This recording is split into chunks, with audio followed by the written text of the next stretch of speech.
बाएं हाथ में डबल मस्तिष्क रेखा हो,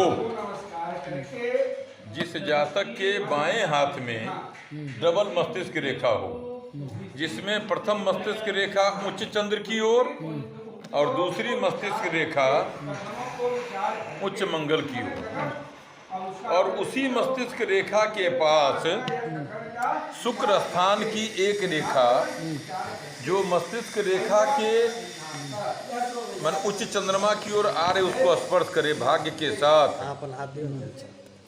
और उसके ठीक नीचे मध्य मंगल के सामने की एक रेखा भाग्य रेखा को स्पर्श करे।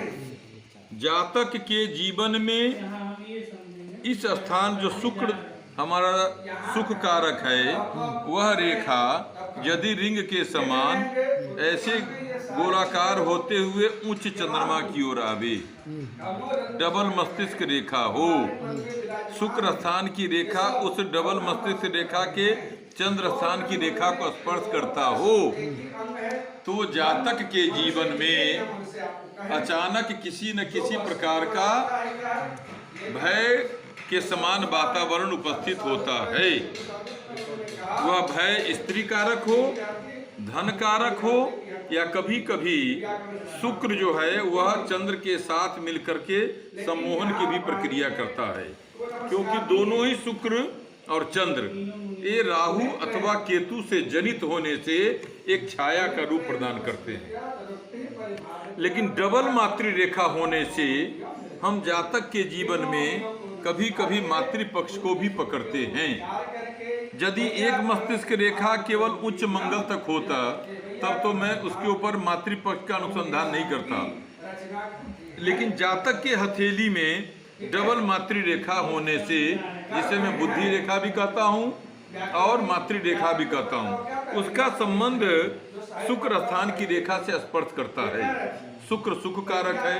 ऐसे जातक कभी कभी अपने नाना के घर, मामा के घर किसी विशेष प्रयोजन जाने से या विशेष प्रकार की अवस्था में भी कभी कभी जीवन में परेशानियों का सामना करता है। जैसे मातृपक्ष से किसी प्रकार का दान स्वरूप भूमि ले लेना, मातृपक्ष से किसी धर्म से संबंधित व्यवस्था को लेना या द्रव्य का लेना या किसी अन्य वातावरण, या कभी कभी शुक्र और राहु स्त्री कारक वैधव्य जीवन को भी बतलाता है। जैसे किसी विधवा स्त्री के हाथ से धन लेते समय उसके स्त्री के भाव को देखना चाहिए, या किस भाव से मुझे दान दे रही है, या इस विधवा स्त्री की उम्र क्या है। यदि कम उम्र की विधवा स्त्री होती है तो उसके जीवन में किसी विशेष वस्तु को देते समय उसके स्वरूप का आकलन न देखेगा, उसके स्वरूप पर चेहरे पर प्रसन्नता का भाव होता है, जो यह व्यक्ति मेरे जीवन में किसी न किसी काम में आएगा ही आएगा। ये निश्चित मैं आपको बताने जा रहा हूँ, क्योंकि ठीक मस्तिष्क रेखा जो उच्च चंद्र पर आया उसके ऊपर शुक्र और चंद्रमा के साथ एक वलय रेखा भी है। वह मन को ग्रहण करता है।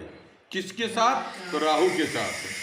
वह राहु उसके मन को वहां पर ले जाना तो चाहता है, लेकिन मातृपक्ष हो या किसी विशेष सगे संबंधी का भय होने से राहु उसे भय करता है, लेकिन उसका विचार उस स्थान पर होने से जातक के मन में कभी कभी आत्मग्लानि का भी भाव होता है।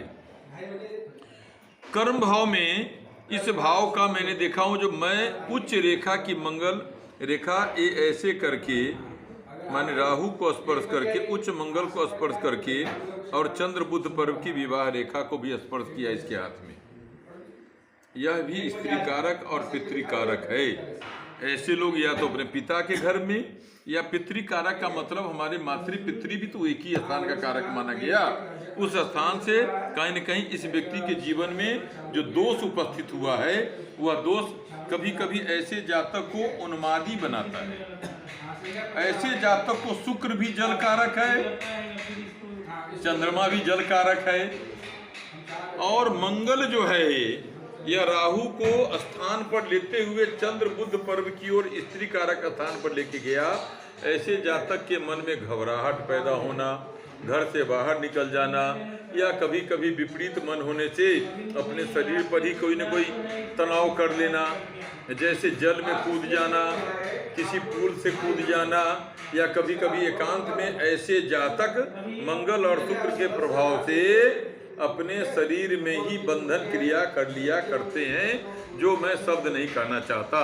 ये मंगल भी करता है शुक्र के साथ।